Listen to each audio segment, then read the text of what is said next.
Y ahí estamos.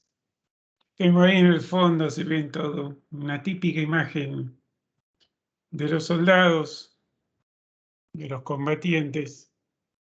Está acompañado hoy, profe. Estoy acompañado, estoy bien acompañado. Este es el que está ahí en el centro, es Pancho Villa. Es decir, esto es, obviamente son soldados del ejército villista. Bien, a ver,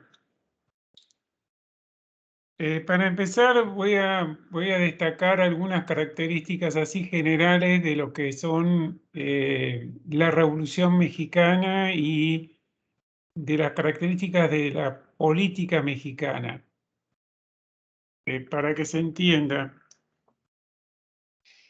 El primer punto es eh, hasta qué momento considerar la revolución como tal, ¿no? Hasta qué punto se consideran los acontecimientos como parte de la Revolución Mexicana. Esto es una cuestión historiográfica, obviamente ha cambiado desde los primeros trabajos que se hicieron casi simultáneamente con la revolución, y podría decirse que hay dos tendencias claras. Una es cerrar la revolución en 1920, porque es claramente la fase armada, la parte más violenta de la revolución, de 1910 a 1920, dado que en ese periodo se dan los grandes movimientos de soldados, eh, bandas armadas, ejércitos, invasión norteamericana, una cantidad de muertos que se calcula entre 1,5 millones a 2 millones de personas. Tengan en cuenta en una población de 15 millones. Realmente es muy alta la proporción de muertos. Y por supuesto todo la, la destrucción en términos económicos que eso significó. En esta interpretación se incorpora, por supuesto, el gobierno de Porfirio Díaz. O sea, por lo menos el Porfirio Díaz que nosotros vimos, que la otra clase estuvimos hablando, del 1900 en adelante, porque es parte, digamos, de los acontecimientos que van a llevar a la revolución. Y la otra línea interpretativa, que en realidad está más vinculada a autores, parte que ustedes van a leer, por ejemplo, Katz, eh, Tobler, toman la Revolución Mexicana hasta 1940, es decir, hasta Cárdenas, hasta el fin del gobierno de Lázaro Cárdenas y la llegada de un nuevo presidente que es Ávila Camacho, continuador, digamos, del partido de la Revolución Mexicana, pero que no ha sido un partícipe fundamental de los procesos revolucionarios, o sea, de la parte de esa guerra del 10 al 20.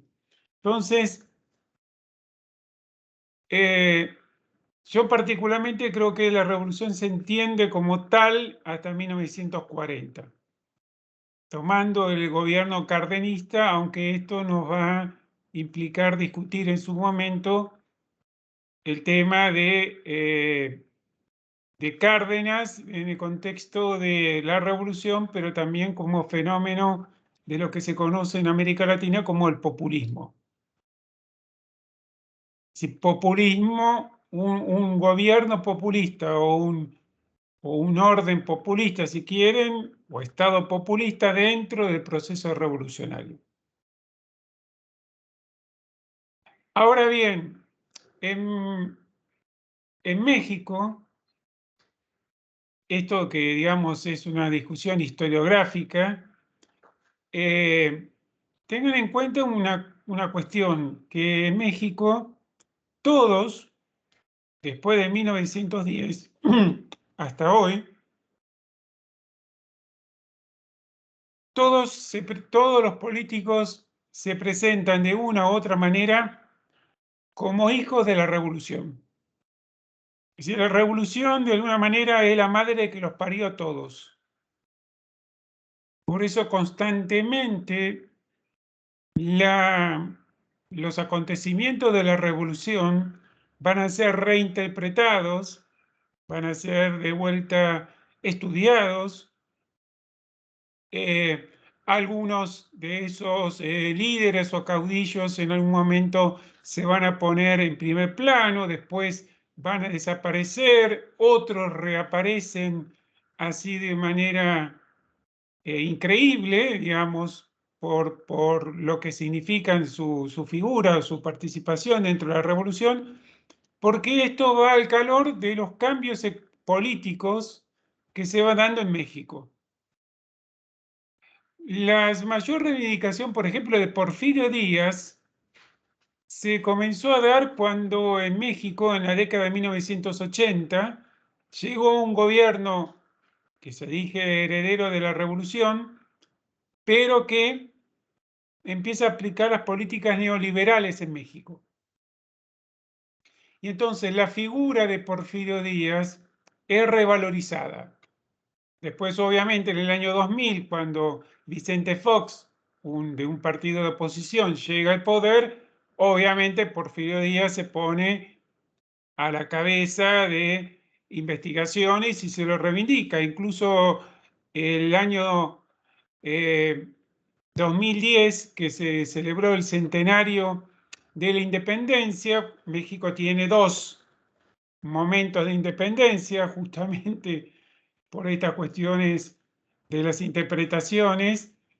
Cuando se celebró el centenario del levantamiento de Miguel Hidalgo y Costilla, bueno, ahí se reivindicó ciertas figuras también del proceso revolucionario que fue muy polémica, se generaron un fuerte debate en México porque uno de los íconos para celebrar justamente ese centenario de la revolución, no de la independencia, era de la revolución, se tomó a Argumedo, uno de tantos de estos líderes de una banda, y una muy fuerte polémica, discusiones y debates públicos por el tema de la adopción de esa figura. Quiere decir que es una cosa vívida la revolución mexicana dentro de la política mexicana. Es diferente, lo pongo con contraste como por ejemplo en Argentina. En Argentina estamos en campaña electoral, ningún partido político se reivindica como heredero de la Revolución de Mayo, por ejemplo.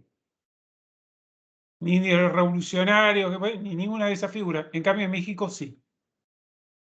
Es más, un movimiento insurreccional en 1994 en Chiapas adopta el nombre de Ejército Zapatista de Liberación Nacional. O sea, como Zapata, la figura de Zapata como reivindicatoria de sus demandas. Entonces hay que tener en cuenta esto. No es, por eso, incluso si buscan en la web, en YouTube y demás, van a ver que hay en los últimos años hay constantemente conferencias en la televisión pública, televisión privada, de discusión y de debate sobre la Revolución Mexicana y los alcances de la misma. Además, en las últimas décadas ha avanzado muchísimo el tema de los estudios regionales, es decir, estudios de cómo impactó la revolución en determinado estado o zona geográfica de México. Porque eso sí, también es otro dato interesante. México algunos lo han planteado como muchos Méxicos. No uno, sino muchos. Y por eso hay que, claramente, y ahora después lo voy a mostrar, hay que estudiar la revolución con un mapa. Y que alguien sea de Chihuahua, o de Sonora, o de Coahuila, o de, por ejemplo, de Morelos, no es menor el dato. Hay una pertenencia y una identificación muy fuerte con el Estado, lo que nosotros llamaríamos provincia. México es de la República Liberal, es decir, de la independencia, en realidad es Estados Unidos de México. Entonces los estados tenían un grado de autonomía política importante, que se confrontaba fundamentalmente con el Distrito Federal, o sea, con la Ciudad de México. Entonces, vamos a ver que también como apreciación general, la Revolución Mexicana se puede ver a veces como en conjunto. Parecería que fuera todo México que está participando activamente o mayor o menor grado en los acontecimientos. Cuando uno se profundiza, se va a dar cuenta que no es así. Hay algunos estados, como por ejemplo Yucatán, que recién lo que sería el ejército revolucionario o un sector revolucionario llega 5 años después, o sea, en 1915. Recién Yucatán se incorpora al proceso revolucionario de la guerra. ¿Por qué es esto? Porque Yucatán está aislado por tierra, tiene que irse por mar. Entonces, no es que todo México participa. Los estados que tienen peso y participación en la Revolución Mexicana son pocos. En principal es Chihuahua, que es el estado además más grande en superficie, que tiene la mayor cantidad de frontera con los Estados Unidos y de donde era originario o tuvo participación en realidad Pancho Villa. El otro estado por importancia que en la región es Morelos, que está al sur de la Ciudad de México, después lo vamos a identificar, que es Zapata. El otro estado es Sonora, que es con frontera. Varios presidentes y políticos de la década del 20 hasta el 34 van a ser de Sonora. Directamente son de Sonora. La mayoría de los funcionarios públicos en la década del 20 y principios del 30 son de Sonora. Y si la pertenencia del Estado es la puerta de acceso al poder. El otro estado es Coahuila, que es también frontera con los Estados Unidos. Fíjense, 3 estados que tienen que ver con la frontera de Estados Unidos y un estado que, como vamos a ver, es mediterráneo, no tiene contacto. Después hay alguna participación de Veracruz, pero no mucho más.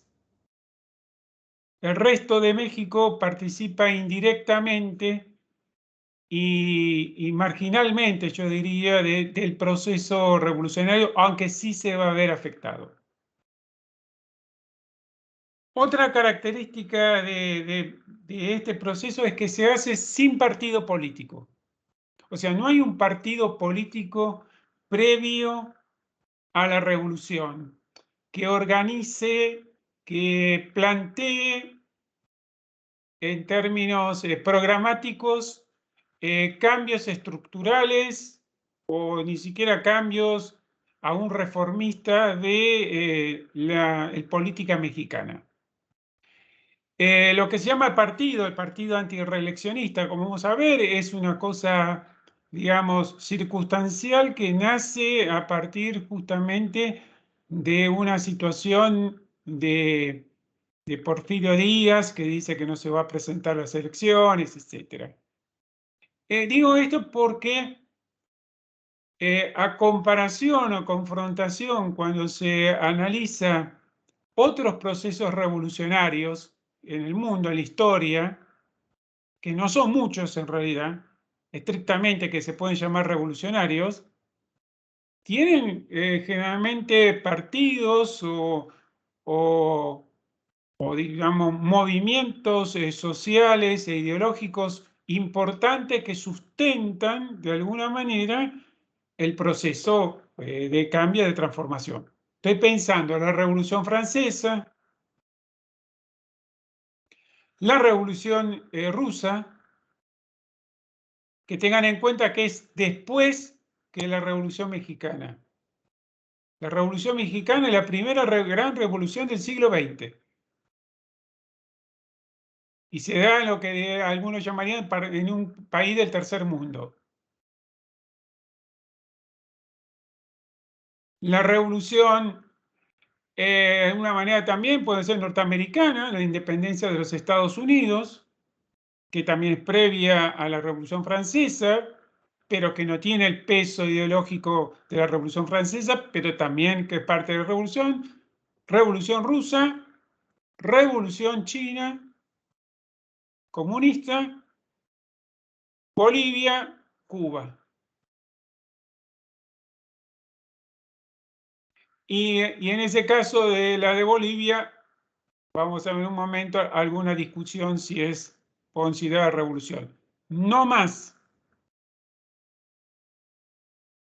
No hay más revoluciones en términos de lo que vamos a definir y plantear nosotros en algún momento como el concepto de revolución. Por supuesto, uno puede decir, pero hubo revoluciones en el 30 en Argentina, mismo la llamada revolución libertadora o la revolución argentina de Onganía. Sí, que se proclamen revolucionarios no significa que lo sean.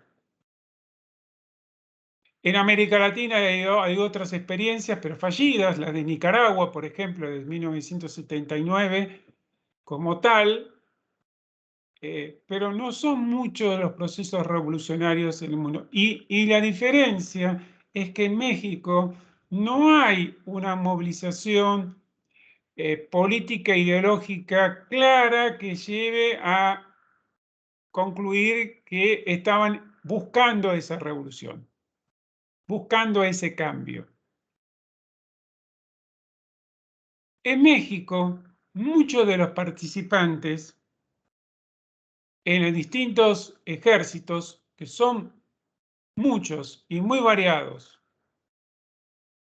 a medida que uno, digamos, hace una especie de zoom sobre una región o sobre un momento, se van a encontrar distintas facciones de grupos armados, más allá de los ejércitos federales o de los rurales, que era la policía rural que había sido creada en el siglo XIX y que Porfirio Díaz había, digamos, incrementado. Cuando uno enfoca eso, se da cuenta de que en muchos casos los que van a la guerra, o sea, los hombres que van a la guerra con sus mujeres, por eso la delita, van por un fenómeno que en México se denomina ir a la bola. Ir a la bola es seguir a alguien. Siguen a alguien, siguen a un caudillo. ¿Por qué? Bueno, porque el caudillo demuestra de alguna manera valentía, tiene carisma, le promete quizás algo, no necesariamente muy claro, y van con él. Y en algunos casos también como experiencias en el norte, por ejemplo, pueden estar con unos y ustedes a los pocos meses al año lo ven con otro y después con otro grupo. Y después vuelven el primero. No es extraño eso. ¿Entienden? Es decir, no hay una ascripción. Quizás la que más coherencia tuvo va a ser el grupo que es el zapatismo. Pero los otros grupos es mucho de esto de ir a la bola, seguir a alguien. Lo seguimos y por ejemplo, Pancho Villa en un momento puede llegar a movilizar 30 a 40.000 hombres, después se queda con menos de 600, después vuelve a juntar miles, después se queda de vuelta con muy pocos hombres, y además con una particularidad que Pancho Villa jamás hizo ninguna proclama política. O sea, Pancho Villa jamás escribió un programa político, es un programa de acción política. Además no sabía escribir, si fuera por eso. Tendría que tener secretarios y demás, tuvo los secretarios, pero no hay proclamas de tal tipo. Entonces, eso de ir a la bola es muy importante. Por eso, justamente uno de estos autores extranjeros, Frederick Katz, comentaba en una introducción de un libro que se llama De la Revolución Mexicana, escrito por Tobler, que cuando tienen que explicar esto a los alumnos europeos, o estudiantes europeos, tienen una concepción de que la revolución es como la Revolución Francesa, muy por los íconos, ¿no? Por los símbolos, las banderas, las movilizaciones, jacobinos, girondinos, eh, canciones patrióticas, ¿no? Por ejemplo, la Marsellesa, etcétera, etcétera. Bueno, por ejemplo, en México, ¿qué es lo que se escuchaba en los ejércitos diversos? ¿Cuál es lo que se cantaba en el momento de descanso y demás? Bueno, lo que ustedes escucharon, la Adelita. O la otra canción muy popular es La Cucaracha. Y los corridos, que es un ritmo musical al cual le van cambiando la letra de acuerdo a la inscripción de cada uno de esos grupos militares. Es decir, por ejemplo, los corridos a favor de Pancho Villa, corridos en favor de Zapata, y hay uno muy famoso que es el corrido 30-30. El 30-30 es el fusil. Si ven ustedes ahí lo que tienen, lo que están ahí en la foto, tienen un fusil. Ese fusil es el 30-30 y tienen ahí todas esas cartucheras, porque tienen que cargar todas las balas, porque no tienen otra posibilidad. Y ahí hay una cosa interesante. México no tiene fabricación ni de armas ni de municiones. Prácticamente no se producen ni municiones ni armas en México. Es decir, tienen que ser traídas desde el extranjero, de los Estados Unidos o de Europa. Y eso también es importante porque para los ejércitos rebeldes o cualquiera de los ejércitos, la necesidad de tener armas y municiones en cantidad suficiente va a ser todo un gran problema. Es más, miren la contradicción. Un general porfirista, el general Mondragón, es el que inventa un fusil de asalto que va a ser el origen de los fusiles modernos que se van a usar en la Primera y en la Segunda Guerra Mundial. El general Mondragón inventa ese fusil de asalto. Ahora, no lo puede fabricar en México. Lo tiene que ir a fabricar, llevan a fabricar a Europa.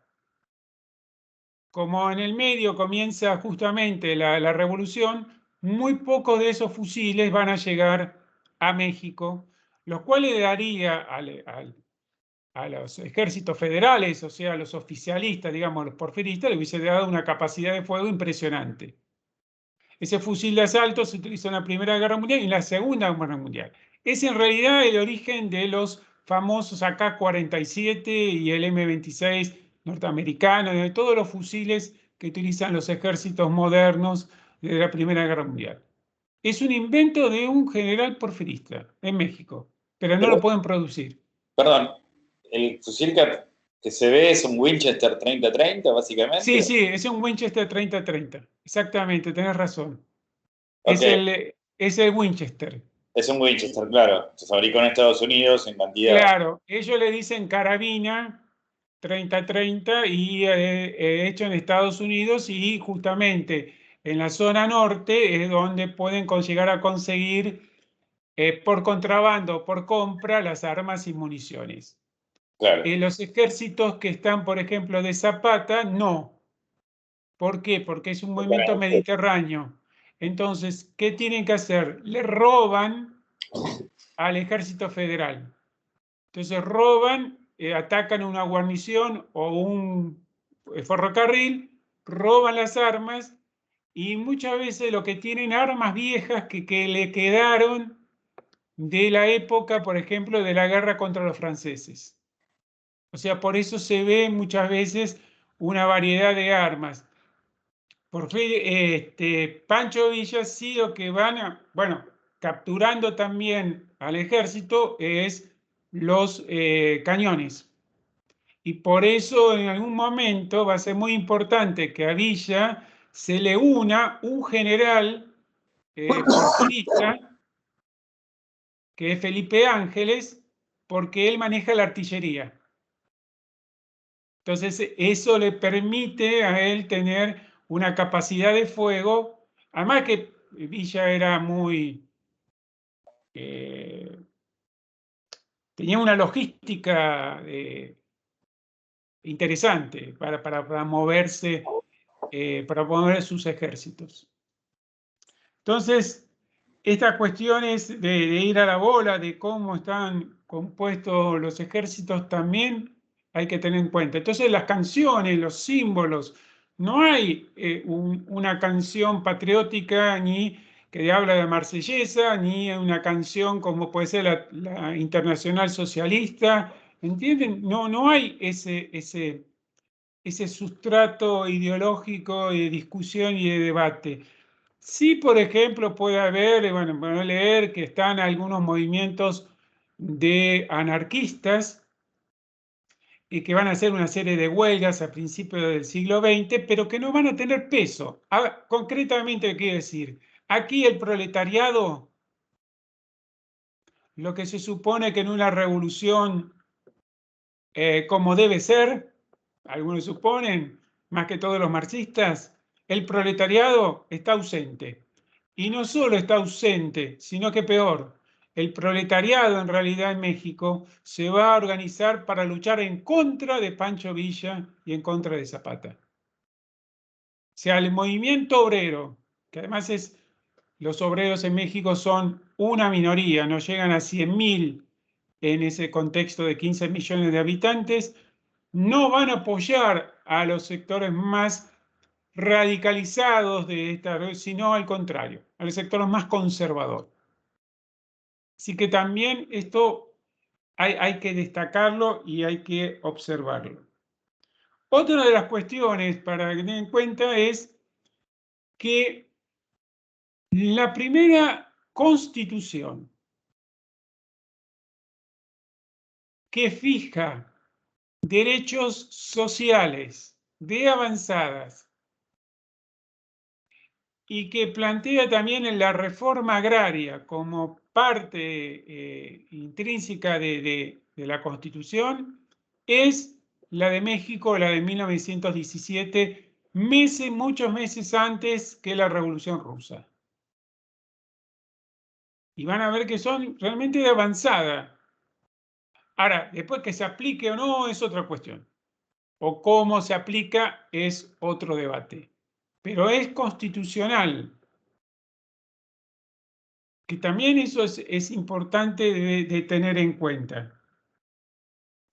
El partido, finalmente, el primer partido que responde a la revolución como partido nacional se va a crear en 1929, o sea, 19 años después del inicio de la revolución, que va a tener dos modificaciones importantes, una en el 38 y después en el 46, que va a ser el origen de lo que es el PRI, el Partido de la Revolución Institucionalizada, que es uno de los partidos que estuvo en el poder hasta el año 2000, después recuperó en algún momento y ahora, bueno, perdió nuevamente elecciones nacionales, pero muchos de los estados y de los ayuntamientos, el PRI todavía tiene un peso y una fuerza política importante. O sea, recién el primer partido que responde y que trata de organizar institucionalmente el debate de de los cambios generados por la revolución es en el año 1929 y en un contexto muy particular que después veremos el motivo de por qué. Entonces, todos estos elementos, sí, creo que no me estoy olvidando de ninguno, son los que caracterizan a la Revolución Mexicana de alguna manera como diferente y muy particular. Es también una revolución a la que tener en cuenta que es la primera de los tiempos modernos también. ¿Qué implica esto? Que va a haber fotografías, va a haber filmaciones. Por ejemplo, Pancho Villa firma un contrato para que haga una película sobre él. O sea, él mismo contrata a una compañía de cine de Norteamérica para que haga una película sobre él. La película no quedó nada. No quedó rastros. Pero la película existió.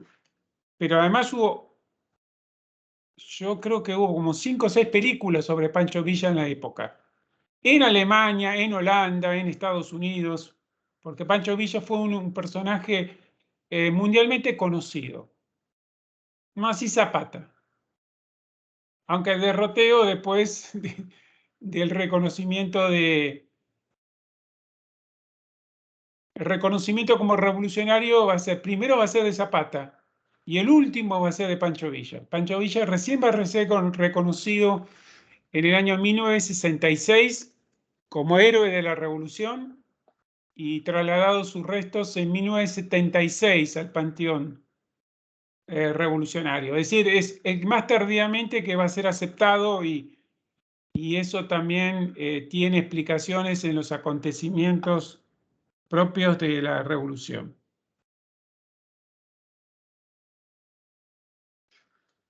Bien, Perdón, otra pregunta. sí. Cuando hablabas de la popularidad de estos caudillos revolucionarios, ¿sería un caso similar a lo que pasó con el Che Guevara antes de que lo mataran? ¿Que era una figura internacional?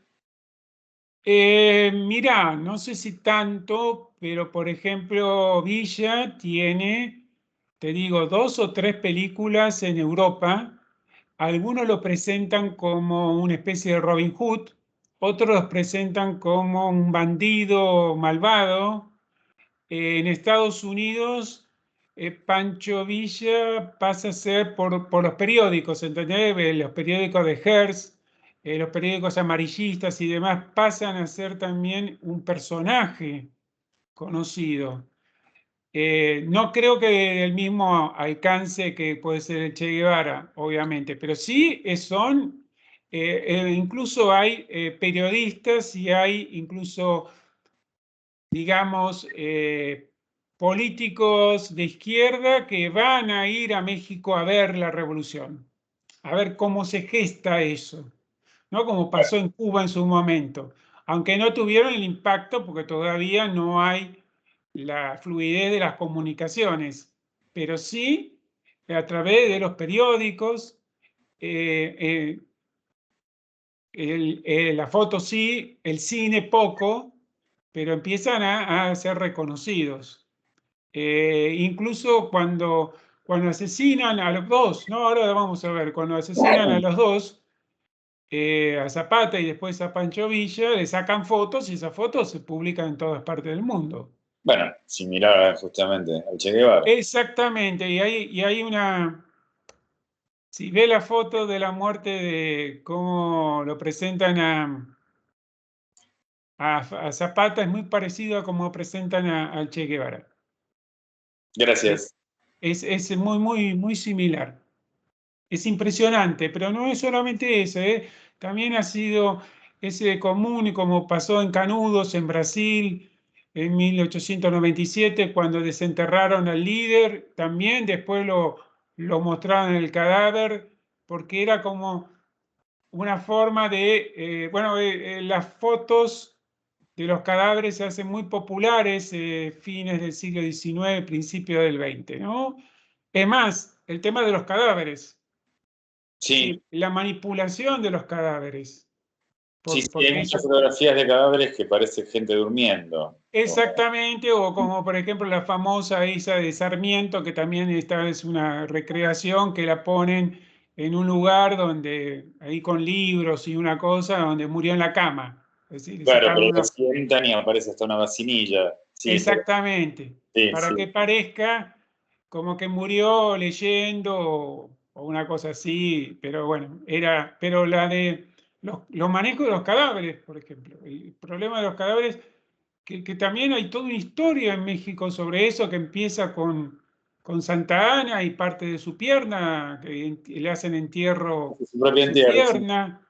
Después el tema de eh, el brazo de Obregón, uno de los líderes también, que tiene toda una historia de manipulaciones. El cadáver de Pancho Villa, finalmente, que tampoco no se sabe porque alguien lo desenterró y jugó a la pelota con su cráneo.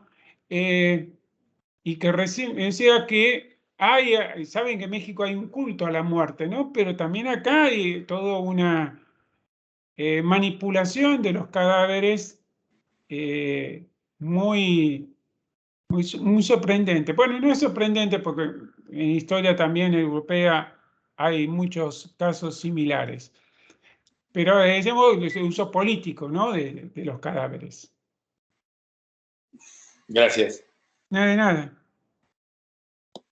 Entonces ahora voy a compartir, empiezo una cronología que creo que es muy importante, a ver, tener en cuenta.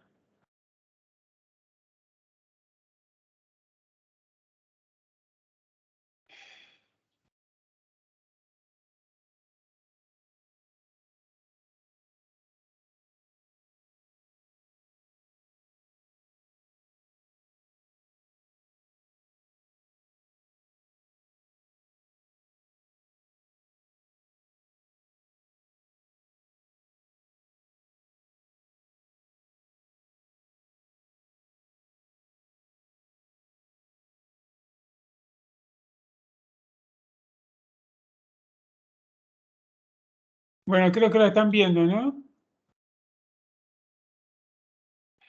Bueno, Sí, Sí, estamos viendo. ahí tienen las fotos ahí. El principio es. No más. La primera foto es esta, es la soldadera. La típica soldadera que tiene, en el caso de, eh, está con el hijo, el soldado, con el fusil, con la carabina, y esta sería la llamada aderitas o soldaderas. Hay casos de las mujeres participaron en algunos grupos en forma muy importante. También hay una historia de sería un general revolucionario transgénero, Amelia Robles, que nació como hombre y después adoptó perdón, era mujer, nació como mujer y después adoptó el género masculino y fue general de la revolución. Y entonces acá tiene un mapa. No sé si llegan a ver, espero que sí. Este es el mapa de México y ustedes ven acá con colores las formas de movilización de los ejércitos. El rojo que está acá, que sale de Chihuahua, el estado del norte, eso que va hacia el rojo y que se va todo hacia la Ciudad de México, eso es el ejército, la movilización del ejército de Pancho Villa. Sobre la costa aparece un color verde, es el movimiento del ejército que está formado por los sonorenses, Obregón, Calles. Son los generales que lideran esto, entre otros, muchos otros. Después aquí sobre Coahuila, el otro estado norteño, hay todo otro ejército que se va hacia la ciudad capital, que estaría comandado fundamentalmente por generales que responden a Carranza. Acá no se ve bien, muy cerca de la Ciudad de México, el Distrito Federal, a 100 kilómetros al sur, está el estado de Morelos. Y ahí es la zona donde opera Zapata. El otro punto importante es Veracruz, que es el puerto que da sobre el Golfo de México. ¿Por qué? Porque es el puerto de acceso, digamos, al Atlántico. Es decir, con Europa. La conexión con Europa se da por el puerto de Veracruz. Veracruz, hay un ferrocarril que se construyó, el último que se construyó, Veracruz, Puebla, México. Es fundamental eso porque es la conexión con Europa. Todos los ferrocarriles en realidad están más construidos hacia el sur de los Estados Unidos, en la línea, digamos, que de estos ejércitos, que van a utilizar fundamentalmente el ferrocarril como medio de transporte para llevar a los soldados, a la caballería. Por ejemplo, Pancho Villa. Pancho Villa, el ejército de Villa, se mueve fundamentalmente con el ferrocarril, transportando los caballos, el alimento y el agua. Por ejemplo, un dato, en una de las batallas, en la batalla de Zacatecas, que estaría casi al centro de lo que es el camino, porque son 4.000 y pico de kilómetros desde el norte hasta la Ciudad de México, en la batalla de Zacatecas, el ejército villista necesita 120.000 litros de agua por día.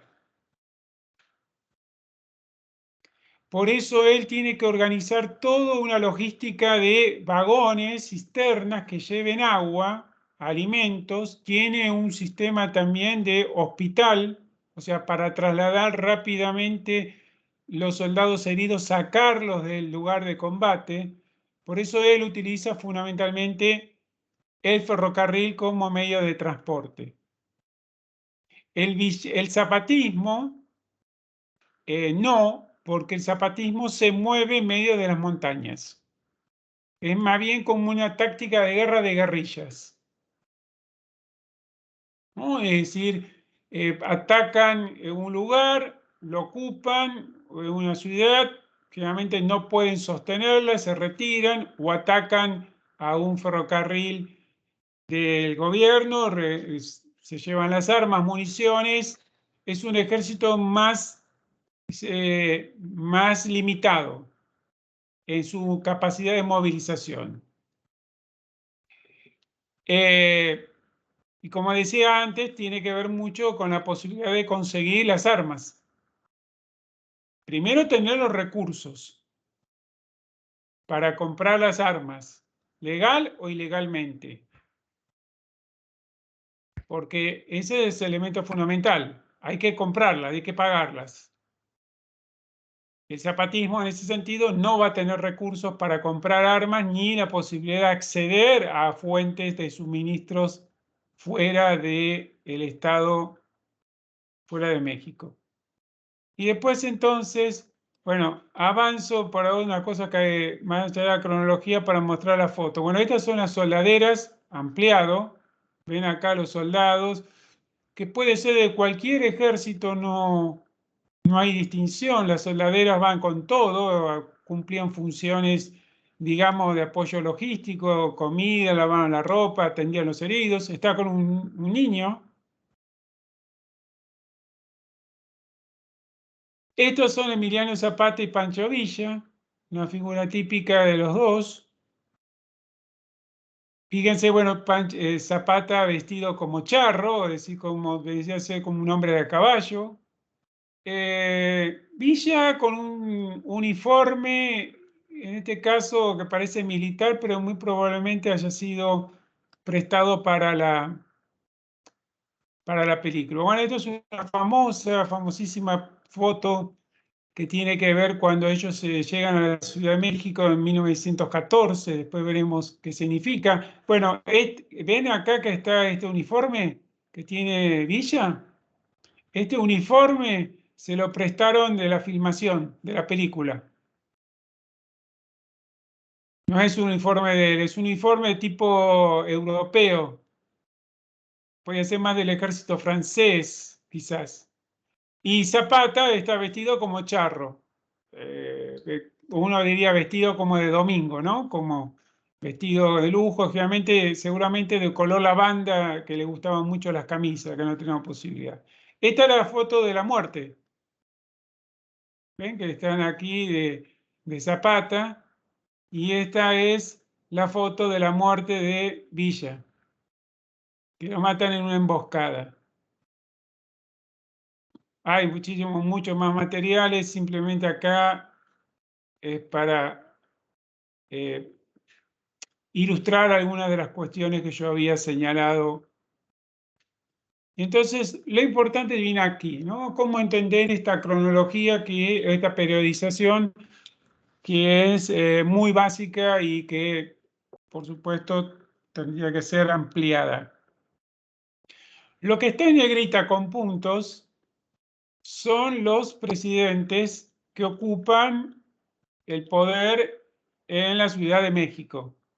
Entonces, Porfirio Díaz, 76-1911, si bien hay un periodo intermedio de 80-84, y entre paréntesis, ¿de dónde es? ¿De qué estado es? Es de Oaxaca. Oaxaca es el mismo estado donde era Benito Juárez.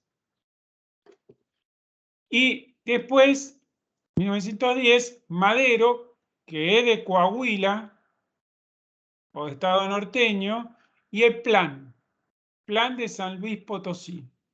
En México los planes sería la proclama política y se pone el nombre de la ciudad donde se dice que se firmó o donde se proclamó, digamos. Entonces, plan de San Luis Potosí es un plan que está fechado y firmado teóricamente en San Luis Potosí, que es una ciudad ahí del norte de Coahuila.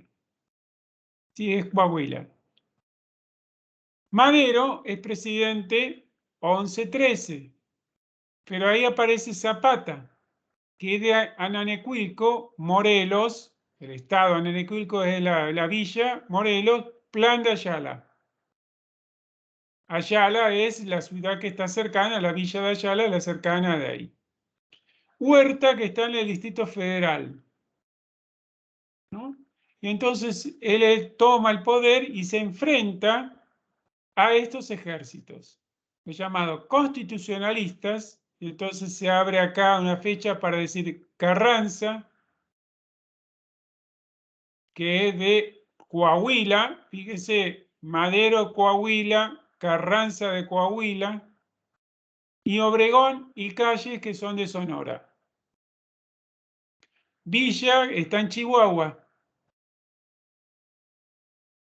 Zapata de Morelos.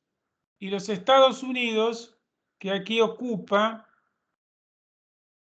entre abril y noviembre del 14, ocupa Veracruz.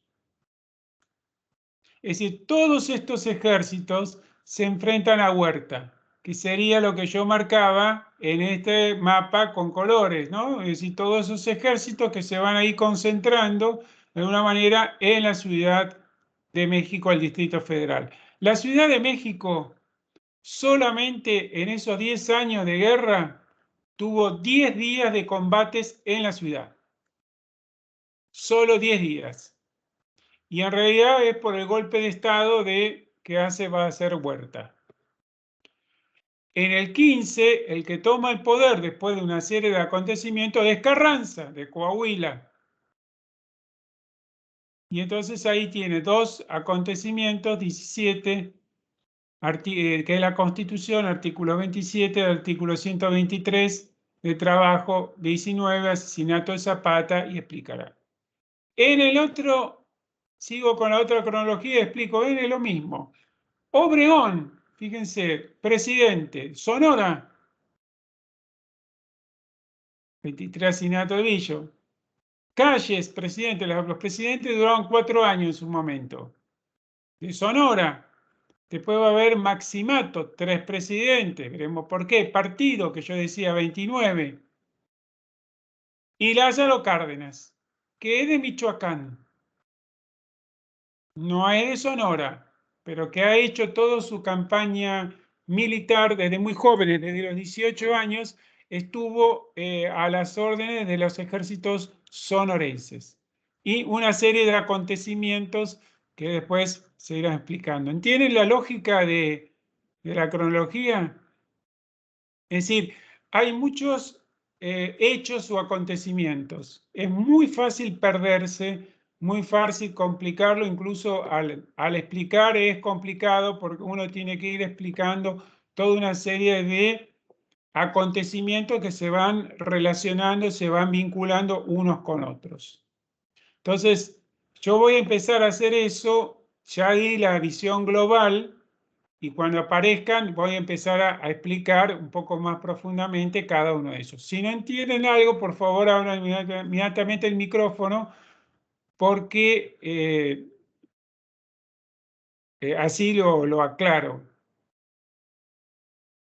Pero siempre tengan esto ustedes a la vista. Igual, bueno, los parciales son domiciliarios, o sea, esto está en el campus, o sea que pueden ahí bajarlo, esta cronología, y solamente hay que agregar algunas otras cosas, acontecimientos que ahora voy a explicar.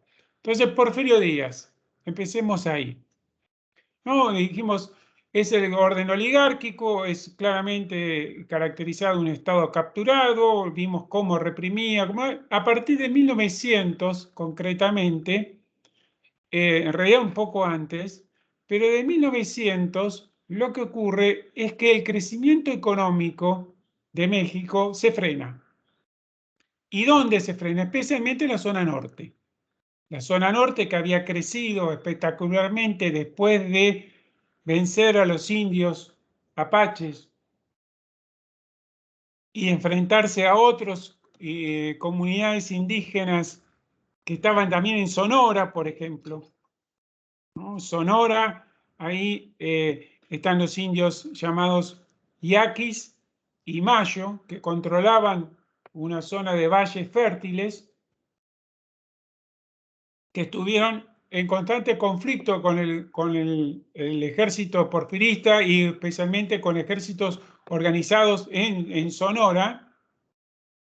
Bueno, toda la zona norte, si el estado de sería también Baja California, quizás menos, pero es Sonora, Chihuahua, Coahuila, Nueva León y Tamaulipas, es todo lo que es la frontera. Pero especialmente Sonora y Chihuahua y Coahuila son los tres estados que tienen un crecimiento hasta 1900 en términos económicos espectacular. Es decir, a tasas de un crecimiento del 8% más anual, frente al resto de México, que ha quedado atrasado. Esto tiene que ver con las inversiones extranjeras, capital norteamericano, capital inglés, fundiciones, minería. Por supuesto, tiene que ver mucho con la política de tierras. Se ha concentrado millones de hectáreas en pocas manos. En Baja California, la familia Hearst tiene casi 3 millones de hectáreas. Una familia en Chihuahua, los Terraza, tiene 1,5 millones de hectáreas. Esa es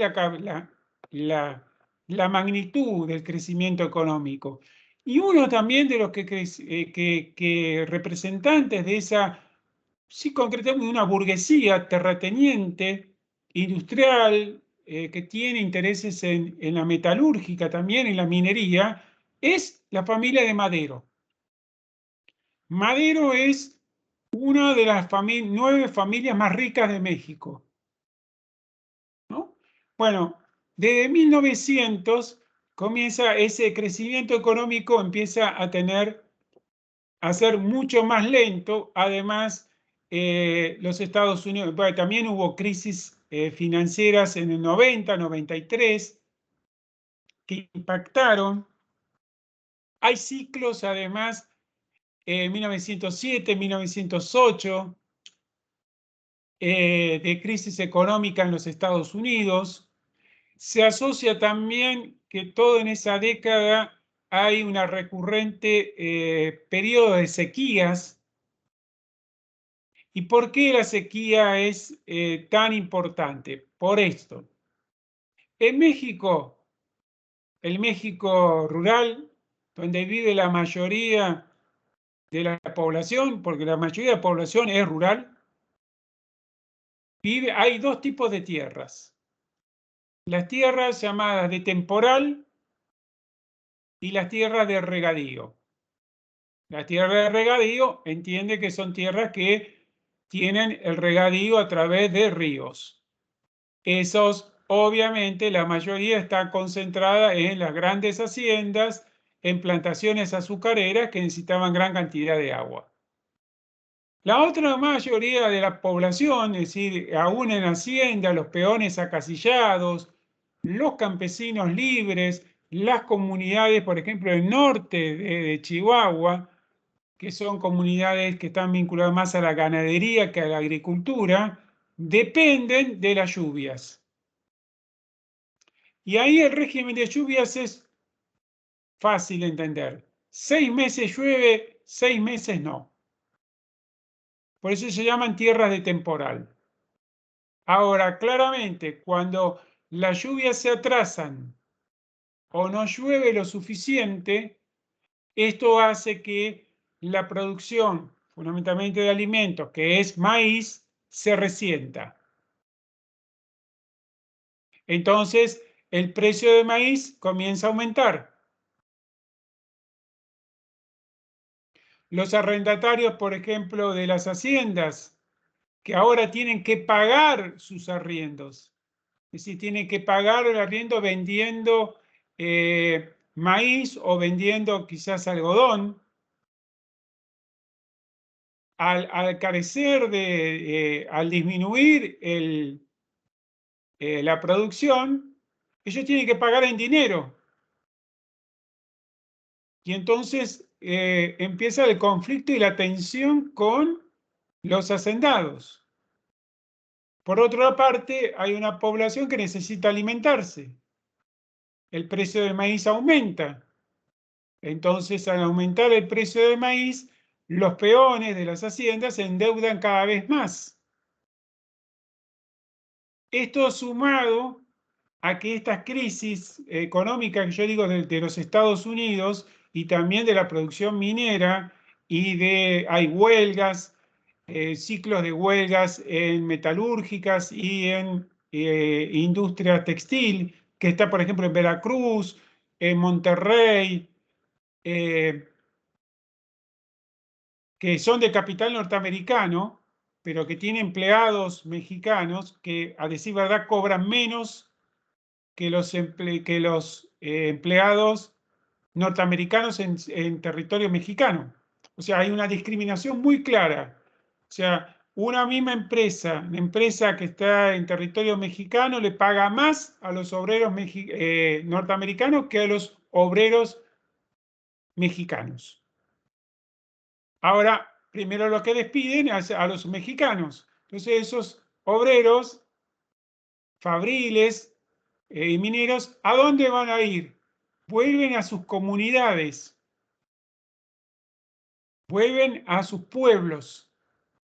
Entonces los pueblos, las comunidades que han subsistido y subsisten a pesar de los avances de las haciendas, ahora se ven con mayor cantidad de población y tierras y aguas insuficientes.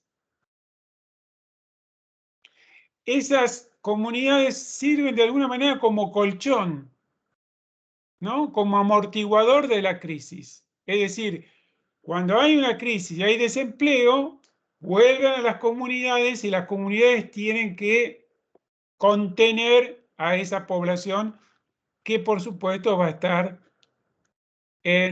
cada vez en peores condiciones. Eso todo es el ciclo de 1900 a 1910. Pero aún así, no hay rebeliones importantes ni movilizaciones de los grupos subalternos significativas y que impliquen de alguna manera o que puedan significar un cuestionamiento a ese orden oligárquico. Sí hay huelgas, se van a ver los hermanos Flores Magón, anarquistas, cuidado con el nombre porque se llama Partido Liberal Mexicano, pero no son liberales, son anarquistas. Hacen una serie de huelgas en algunas industrias textiles, en mineras, pero esto no tiene impacto realmente. Y por otro lado, son rápidamente controladas por las fuerzas de seguridad, los rurales, el ejército federal, o sea, que lo puede controlar fácilmente. Ellos sí tienen, de alguna manera, generan un tipo grado de discusión, pero como típicamente los anarquistas lo que hacían eran diarios. Ahora, la mayoría de la población no sabe leer y escribir. O sea, la posibilidad de tener impacto, digamos, estos intelectuales de una izquierda más o menos radicalizada va a ser mínimo en el contexto de toda la Revolución Mexicana, yo diría. Entonces, ¿cómo comienza el problema? El problema comienza porque justamente, y lo personalizo, pero es todo un grupo, ¿no? El grupo esto es representado por Madero, lo que va a reclamar de Porfirio Díaz y de todos sus asesores, especialmente el asesor económico que se llama Limantur, todo es un grupo que se llaman los científicos por su adhesión a lo que es el positivismo. Ese grupo lo que está pidiendo es participación política. Es decir, están reclamando que el Estado le dé instrumentos para amortiguar la crisis. Y está claro, quieren participación política, no mucho más que eso. El Estado oligárquico, lo dijimos, es un Estado que excluye. Es un Estado que tiene un reclutamiento cerrado. Y Porfirio Díaz se hacía reelegir permanentemente. Y en 1908, él había sido reelegido en el 6. En 1908, da una entrevista a una revista norteamericana.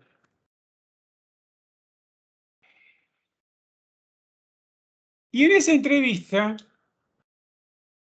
él dice, entre otras cosas, sería largo presentar porque tiene que ver con un análisis también de la justificación de por qué tiene que haber un gobierno fuerte en México. Que eso lo hacen los científicos. Los científicos justifican el gobierno fuerte porque dicen que no están dadas las condiciones para digamos, de una democracia participativa o pluralista. Pero ahí Porfirio Díaz lo que dice es que no se va a volver a presentar en las elecciones de 1910. Y que entonces abre el juego para que haya otros candidatos. Él tiene su candidato. Es decir, él lo que dice es, yo no me presento, pero sí, por supuesto, él tiene un candidato a la vista. Esa entrevista, obviamente, en México cae como una bomba de tiempo, porque eso significaba que se abría el juego político.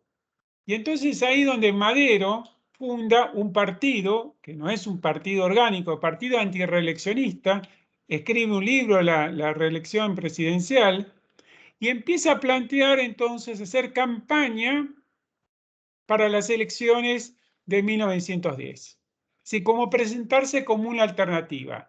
Es decir, lo que se está rompiendo es ese principio del orden oligárquico que yo lo señalaba como que las discusiones y los debates, las tensiones políticos se resuelven intraoligárquicos, adentro,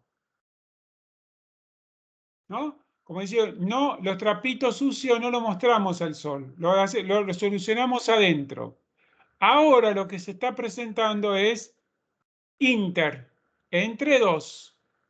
O sea, los científicos por un lado y Madero, que estaría representando esa oposición. Pero fíjense, si lo podemos plantear en términos, son parte de la élite política.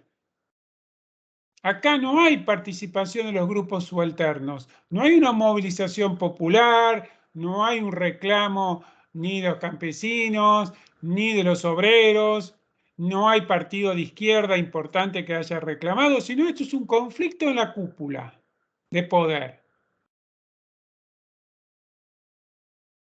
Para colmo, esto en 1909, ahí no estaba señalado, en el estado de Morelos, justamente, muere el gobernador. Hay que elegir un nuevo gobernador. El estado de Morelos es muy importante porque está muy cerca de la capital, a 100, 150 kilómetros de la Ciudad de México. Era donde se abastecía de alimentos, de carbón, por ejemplo, para la Ciudad de México. Es un estado donde hay una presencia de muchas comunidades de origen indígena que vienen de la época colonial y que subsistieron a pesar de los avances sobre las tierras comunales de los gobiernos liberales y del gobierno de Porfirio Díaz. Es un núcleo de asentamiento de comunidades que no fueron los que se movilizaron en 1810. En su momento yo lo señalaba. 1810 es un movimiento Hidalgo, Morelos, que ahí toma el nombre, Hidalgo, Morelos, que plantean, digamos, la independencia, ¿no? Son movimientos periféricos. Los estados es el Bajío, Guanajuato, Michoacán, si se fijan en un mapa, no es el centro, no es Morelos, no es Guerrero, no es Puebla. ¿Entiendes? Son dos zonas distintas. Es como decir, en 1810 lo que se reveló es la periferia, teniendo como centro la Ciudad de México, ¿no? La periferia. En 1909 lo que empieza a movilizarse es el centro y la periferia queda, no participa.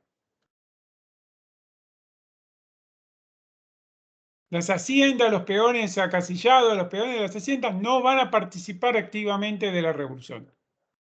Entonces, en el 9 hay que elegir un nuevo gobernador. Y ahora se presentan dos candidatos, el candidato oficialista y el candidato que respondería, digamos, a Madero.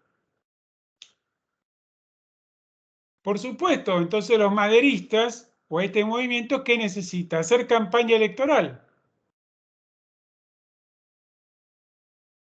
Hay que llegar a los pueblos. Hay que empezar a movilizar. Acuérdense, en México votan los hombres mayores de edad. El voto es universal.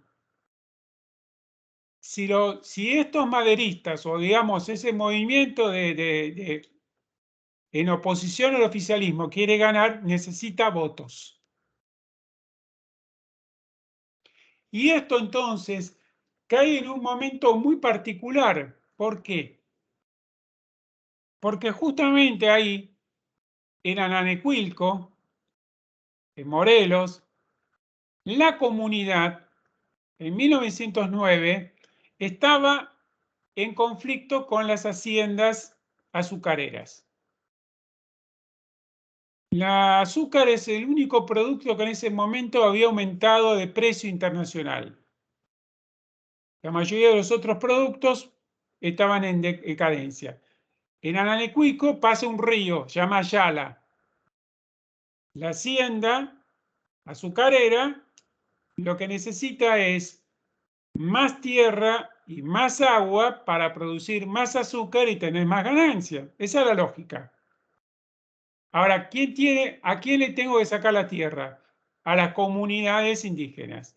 Ananecuilco, especialmente.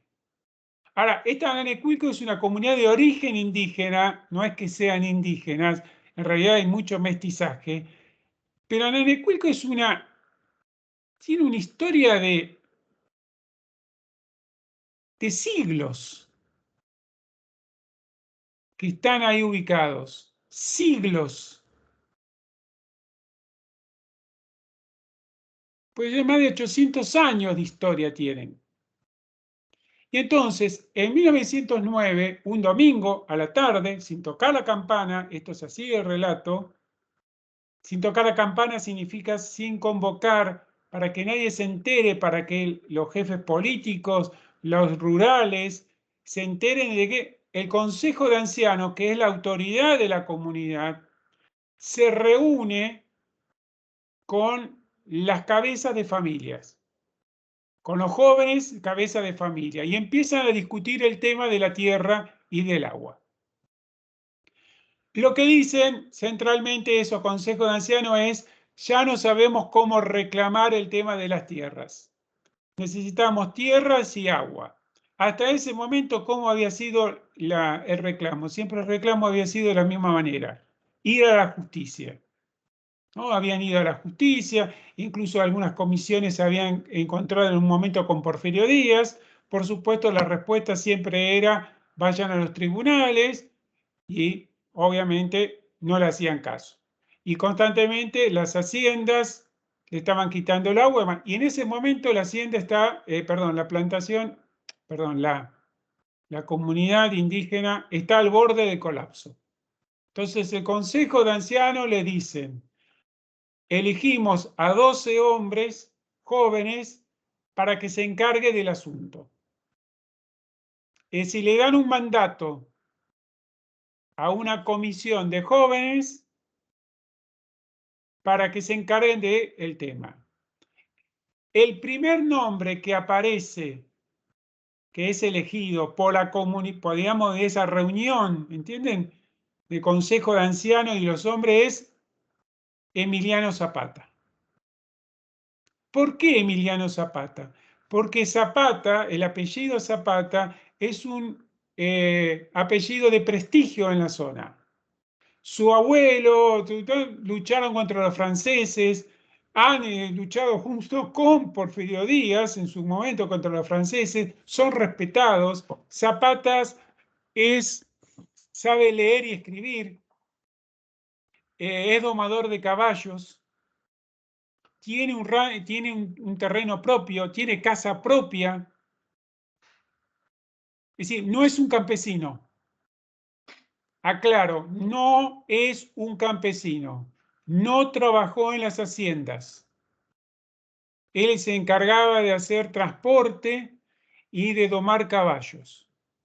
Pero era una persona reconocida en la comunidad. Él, su hermano y otros más, entonces 12 en total, son elegidos como comisión para atender el tema de la tierra. ¿Y qué es lo que hacen ellos? Zapata a la cabeza. Bueno, dice y llanamente: corren los linderos. O sea, corren las marcas de la tierra. No es que expropian tierra, dicen: esta la tierra es nuestra y es la que necesitamos. Cuando vienen a reprimirlo, por supuesto los rurales, como siempre, enviaban pocos hombres, 10, 15, 20 hombres. Se van a encontrar con cientos de campesinos, cientos de peones armados con hachas, con machetes, con azadas, defendiendo esa tierra. Y entonces se retiran. Entonces, Zapata, de hecho, ocupa tierra que cree que le pertenece a la comunidad para sobrevivir, pero no está expropiando más de lo que necesitan, ¿entienden? Es decir, corre los linderos, corre, digamos, nosotros diríamos como correr el alambrado, para que sea la tierra que le pertenece. Por supuesto, esto tuvo un gran impacto en el estado de Morelos, de tal manera que otras comunidades indígenas, que son de otro origen étnico diferente que la de Zapata, porque no son todos homogéneos, no son todos indios, lo van a convocar a Zapata para que haga lo mismo. Y entonces Zapata, entre el 9 y el 10, está haciendo esa actividad, en el contexto de que hay elecciones. Y finalmente, al que eligen como, Porfirio Díaz elige como gobernador, es un tipo que no le interesa la política, pero tiene compromisos de familia. O sea, no le interesa nada la política.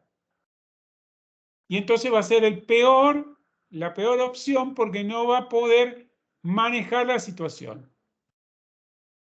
¿Cómo descomprimen de alguna manera esta tensión? Convocan a Zapata al servicio militar. Entonces, por varios meses, en el 10, Zapata está fuera de la comunidad, está en la Ciudad de México posiblemente, atendiendo a una caballeriza, y de esa manera descomprime, ¿no? Porque quitan al líder, ¿no? Pero ahí queda la cosa tensa. Las comunidades, en ese caso Ananecuilco y otras, recuperaron parte de su tierra, pero desplazaron a Zapata. Pero eso se da en medio del conflicto entre Madero y Porfirio Díaz. Finalmente, cuando se va haciendo la campaña electoral, por cuestiones complejas, en definitiva, los científicos, ese grupo de positivistas que están alrededor de Porfirio Díaz, convence que Porfirio se vuelva a presentar en el 10. Pero previamente, ¿qué hacen? Meten preso a Madero. Lo acusan de traición. Típicamente sacarse de encima a los candidatos de oposición. Madero es hecho prisionero en la ciudad de San Luis Potosí. Por eso después el plan está firmado ahí. Se hacen las elecciones.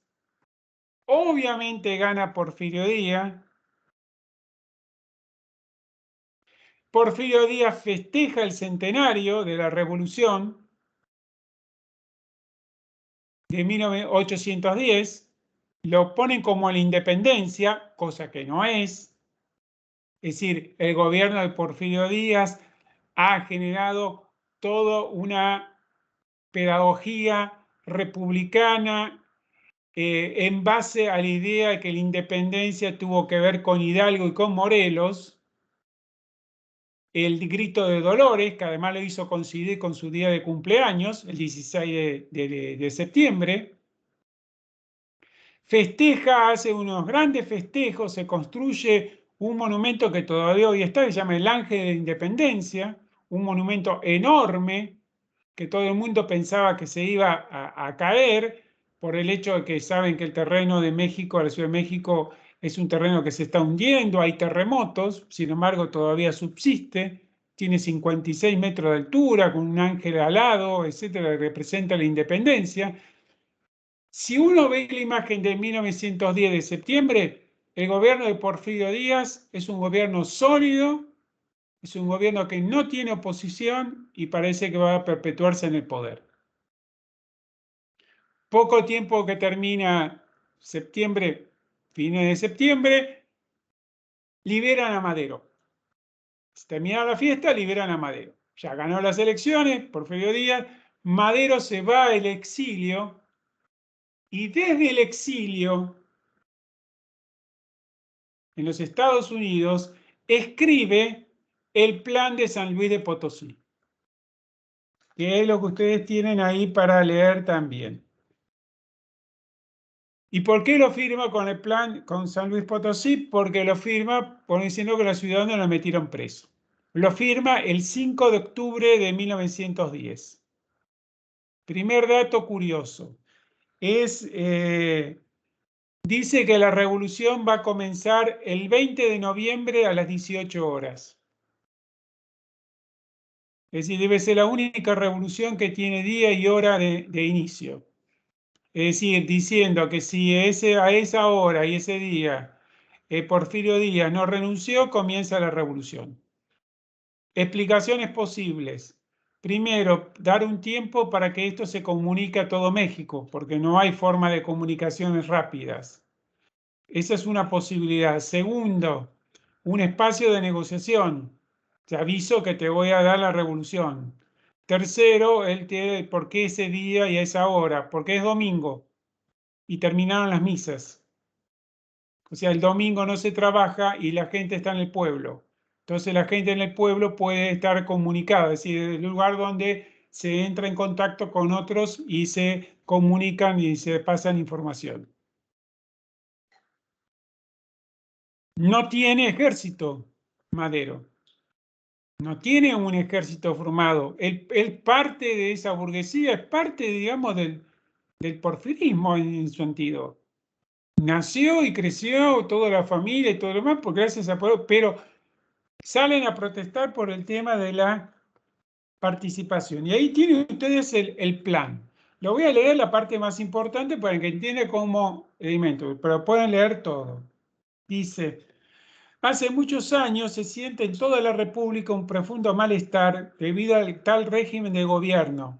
Pero el general Díaz, con gran astucia y perseverancia, ha logrado aniquilar todos los elementos independientes, de manera que no es posible organizar ninguna clase de movimiento para quitarle el poder de que tan mal uso hacía. El mal se agrava constantemente y el decidido empeño de general Díaz de imponer a la nación un sucesor,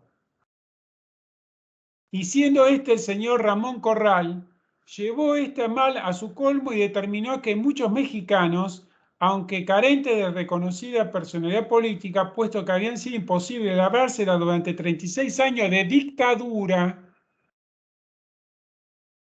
nos lanzaremos a la lucha intentando reconquistar la soberanía del pueblo y sus derechos en el terreno netamente democrático. Entre otros partidos que tendrían el mismo fin, se organizó el Partido Nacional Antirreeleccionistas, proclamando los principios de sufragio efectivo y no reelección como los únicos capaces de salvar a la República del inminente peligro con que amenazaba la prolongación de una dictadura cada vez más poderosa, más despótica y más inmoral. Fíjense el reclamo, ¿no? Dictadura. Y lo que reclaman es sufragio efectivo y no reelección. Y en la proclama están en negrita, en letras grandes. Por eso se asocia siempre a este movimiento como lema sufragio efectivo y no reelección. Ahora, ¿quién dijo eso de sufragio efectivo y no reelección? Porfirio Díaz. En los dos levantamientos que hizo contra Benito Juárez y contra Lerdo de Tejada, en el 72 y en el 76. La Constitución no dice que no está prohibida la reelección, pero fue un principio implícito de la no reelección presidencial, ¿no? Y ese fue el reclamo que le hizo Porfirio Díaz a los liberales, él era un liberal, a Benito Juárez, a Lerdo de Tejada. Y él lo violó sistemáticamente del 84 en adelante. Entonces Madero le está contestando en términos políticos. Fíjense, lo que piden es sufragio efectivo y no reelección. No piden la destitución, es que si no llegan al acuerdo, sí. Ahora, y acá viene la parte que siempre es la que hay que tener mucho cuidado porque se interpreta mal. Evidentemente, Madero necesita una base, necesita soldados, necesita una base de apoyo. La mayoría de la población en México que es campesina o digamos, está vinculado a lo agrario. ¿Cuál es el tema importante y reclamo? Es el tema de la tierra. Hay un problema agrario que es evidente, que las mismas situaciones de Zapata en el 9 lo ha demostrado, como otros reclamos también en Chihuahua. Esa tensión por la tierra, por el agua, es evidente. Entonces dice, en el punto 3 de la misma proclama, dice, abusando de la ley de terrenos baldíos, numerosos pequeños propietarios, en su mayoría indígenas, han sido despojados de sus terrenos por acuerdo de la Secretaría de Fomento o por fallo de los tribunales de la República. Esto es lo que había sido la política de tierras que se había llevado a cabo y se había acentuado en la época de Porfirio Díaz. Dice, abusando de la ley de terreno baldío. Siendo de toda justicia restituir a sus antiguos poseedores los terrenos que se les despojó de un modo tan arbitrario, y ahí aparece una coma, se declaran sujetas a revisión tales disposiciones y fallos, y se les exigirá a los que lo adquirieron de un modo tan inmoral o a sus herederos que lo restituyan sus primitivos propietarios, a quienes pagarán también una indemnización por los perjuicios sufridos.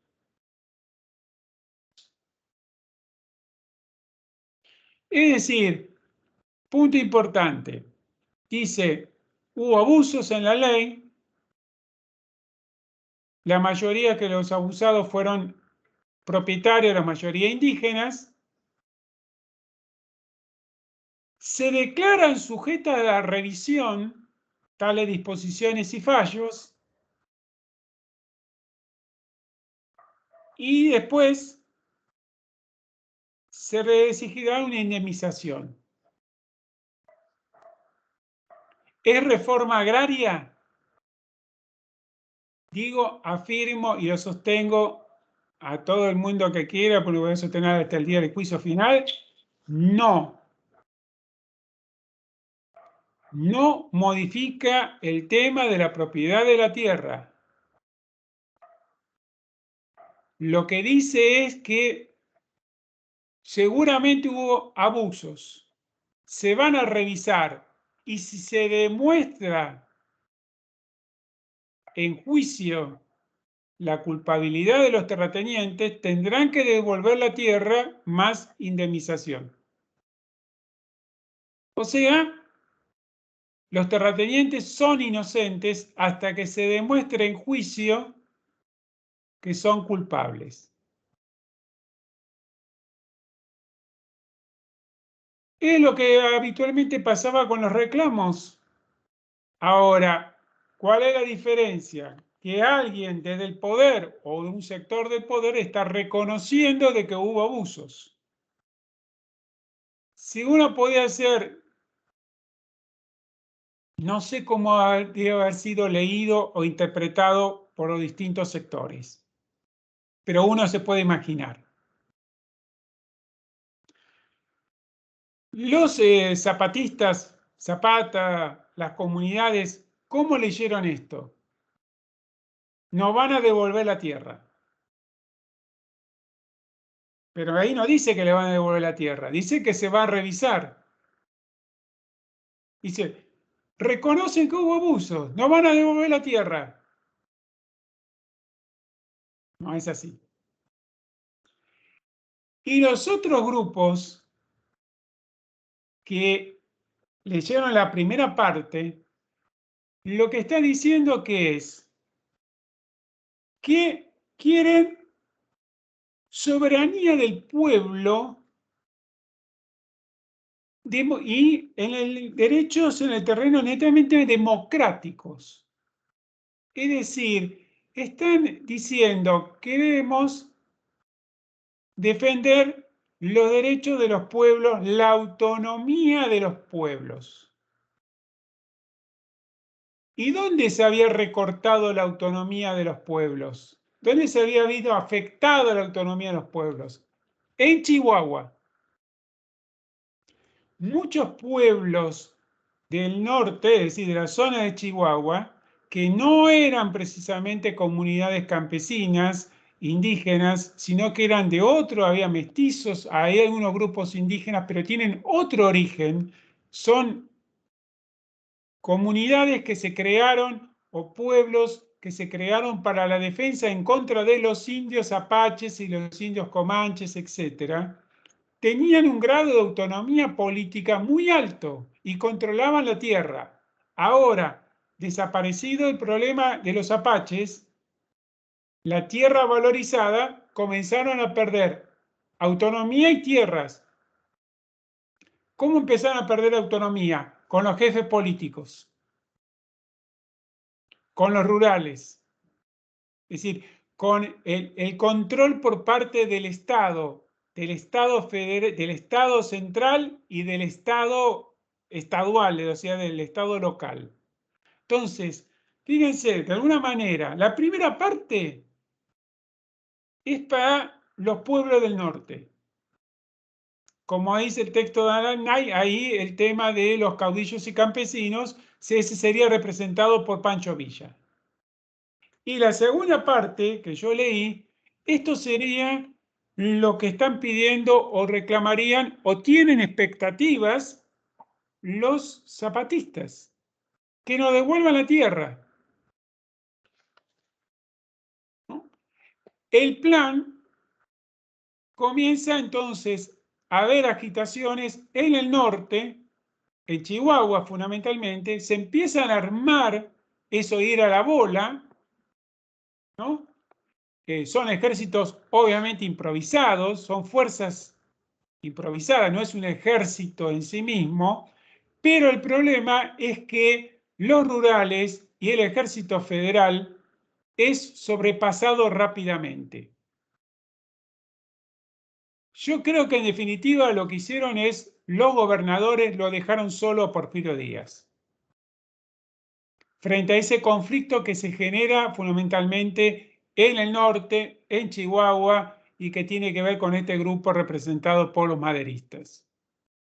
La mayoría de los gobernadores del resto de México no le envían soldados, no le envían refuerzos y de alguna manera le están pasando facturas por toda la política que Porfirio Díaz se había generado en esos 36 años de gobierno. En conclusión, la rebelión comienza en el norte. Esas fuerzas que van ahí, que están lideradas fundamentalmente, van a ser dos figuras, pongo, aunque la historia es más compleja, es Pascual Orozco y Pancho Villa. Son los dos referentes, los dos caudillos militares que finalmente van a tomar la ciudad capital que es Ciudad Juárez, y cuando cae Ciudad Juárez es cuando entonces Madero hace una negociación con Porfirio Díaz y entonces Porfirio Díaz renuncia. Es en abril de 1911. O sea, el gobierno de Porfirio Díaz, tan sólidamente consolidado y se veía en ese centenario, cae en pocos meses. Las movilizaciones más importantes es en Chihuahua y en el estado de Morelos, en Ananecuilco, que ahí, si entramos en detalle, vamos a ver que hay una situación donde Zapata al principio no adhiere al maderismo, después adhiere, pero lo que pasa es que no había muchos delegados supuestamente maderistas, hay muchos, ¿cómo decirle? Hay muchos tránsfugas acá, hay muchos estafadores, hay muchos que se asociaban y decían que venían en nombre de, y que en realidad no sabemos si estaban hablando en nombre de, ¿entienden? Es decir, por ejemplo, llegaba un delegado y decía, yo soy un delegado maderista, vengo por nombre de Madero, y no se sabe si realmente era un representante de Madero. O sea que Zapata sí se movilizó, ocupó las tierras, es decir, digamos, se comenzó a la defensa de esas tierras y fue una amenaza ahí latente. Fin del conflicto, ¿no?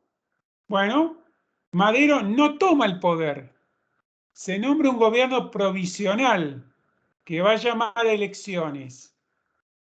Profe, perdón, una pregunta Sí. porque me perdí en algo. O sea, en el norte al mando estaba Pancho Villa y Zapata estaba en... En el sur, en lo que es Morelos. Y te digo, a decir verdad, no sé tu nombre, pues no veo tu nombre. ¿Adriana será? Andrea, no sé. Andrea. Andrea. No es Pancho Villa. Es en realidad, hay otros. Pancho Villa no es todavía el Pancho Villa de posterior. Es uno más, ¿entendés? Pancho Villa es interesante ver cómo llega a ser un referente. Pasa lo siguiente, Pancho Villa no se llama Pancho Villa. Se llamaba Doroteo Arango. No era de ahí, era de Durango. Tuvo que huir de Durango, pero no se sabe por qué. No importa. Tampoco sabemos cuándo nació. Bueno, no importa. Él aparece en el sur de Chihuahua. Toma el nombre de un bandido, Francisco Pancho Villa. Y él empieza, es un hombre de a caballo, hace tareas ilegales, roba ganado, lo vende, trabaja en algunos ranchos. Es un hombre de frontera, como todos los que estaban en Chihuahua, acostumbrado a vivir en los márgenes de la ley. Cuando viene la idea de Madero, digamos, él está en su pueblo, llegan esa noticia maderista, se organiza, digamos, a ir a la bola, alguien organiza una resistencia. Vienen soldados de federales a la estación, ¿no? Entonces viene un tren con soldados para poner el orden, eso era típico. Cuando se sabía que había algún foco de resistencia y demás, el gobierno enviaba estadual, enviaba a los rurales, enviaba a soldados con el gozo a controlar, pero enviaba un puñado, ¿entendés? No muchos. Cuando están bajando esos soldados, Pancho Villa se adelanta y empieza a disparar. Y mata y hiere a varios soldados. Sí, era uno más. De repente, Pancho Villa tiene 40 hombres que lo siguen. ¿Por qué? Porque disparó primero. Nada más. El referente de ahí, el que supuestamente mandaba, entonces le dice, anda al Camino Real a esperar porque seguramente nos van a enviar más tropas.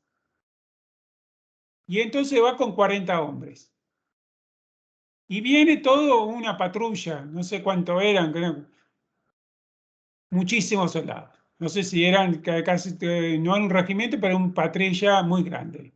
Debían ser más o menos 200 o 300 hombres que vienen armados. Y él tiene 40. ¿Qué hace? Ataca. Y dispersa a esas tropas. ¿Cuántos soldados pierde? Hombres, soldados no son hombres. ¿Cuántos pierde? Ninguno. Porque además hizo tácticas de engaño, etc. ¿Quién es el líder? Villa. ¿Por qué? Y porque avanza. Porque avanzó. Porque fue el que se arrojó. Entonces, ese es el que. ¿Y por qué lo siguen a Villa? Y porque Villa defiende nuestros intereses. Es el hombre que. Pero no, él no hizo ninguna proclama, no hizo nada, no hizo ni un discurso, nada. Sacó primero las pistolas y empezó a disparar. Entonces después aparece Pascual Orozco, aparecen otros que van organizándose. Cuando llegan a la ciudad de Ciudad Juárez y rodean la ciudad Juárez y van a tomar la ciudad Juárez, ahí es cuando Madero rápidamente entra a México. ¿Por qué? Porque no quiere que tomen la ciudad Juárez militarmente. ¿Por qué no quiere? Porque del otro lado del río, o sea, cruzando el río que es muy angosto, está El Paso, que es territorio norteamericano. Entonces lo que teme es que alguna bala, algún cañón pase del otro lado, mate a algún norteamericano y los norteamericanos intervengan. Llega tarde, ocupan la ciudad Juárez, pero es muy llamativo. Toman la ciudad Juárez y todos negocian. Madero negocia y Porfirio Díaz negocia. Es decir, no, la revolución cae ahí. Y Pancho Villa es uno más. Terminado esto, Pancho Villa se va a su casa. Y va a hacer lo que le gusta, ser carnicero.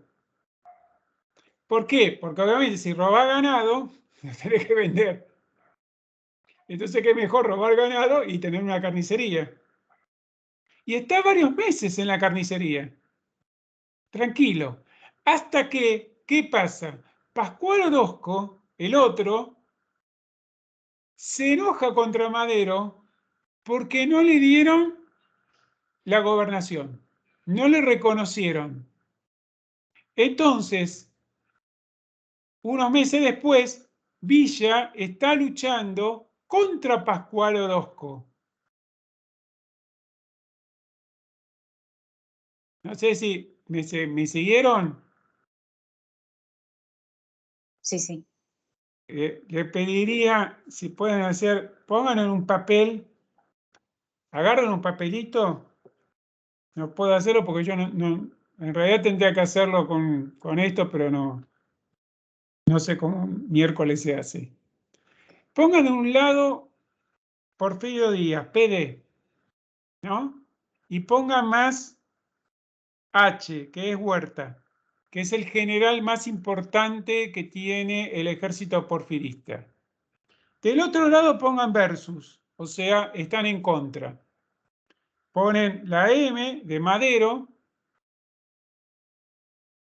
ponen PO Pascual Orozco,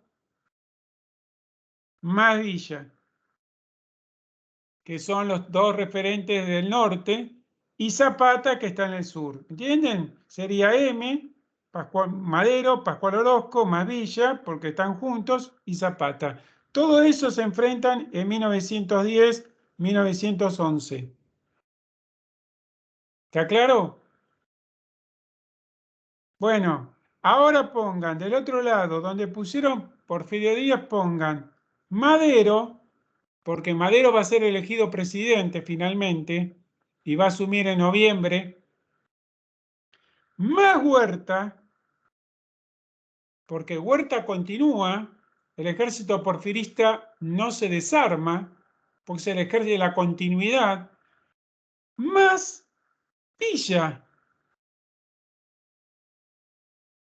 porque Villa es maderista. ¿Contra quién? Contra Pascual Orozco y contra Zapata. Más otros más, que ahí puede estar Argumedo, etcétera, etcétera. Fíjense cómo cambió la situación. Eso es 1911, 1913.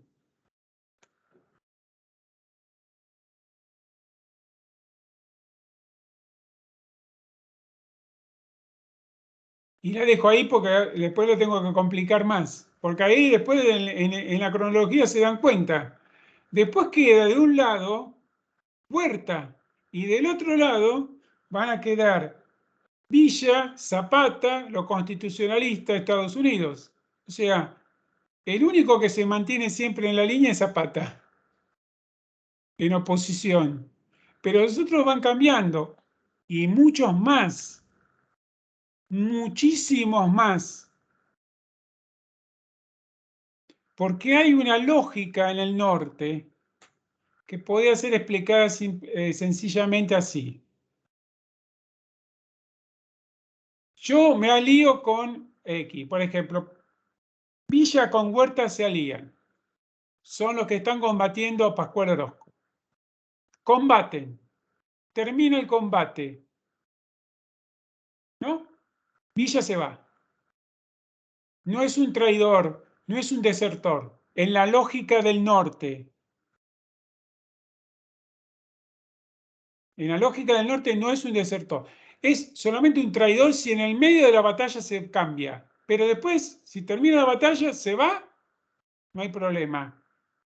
Bueno, justamente ese va a ser el motivo de conflicto entre Villa y Zapata, Villa y Huerta. Huerta va a decir, Villa se robó un caballo, fusílenlo.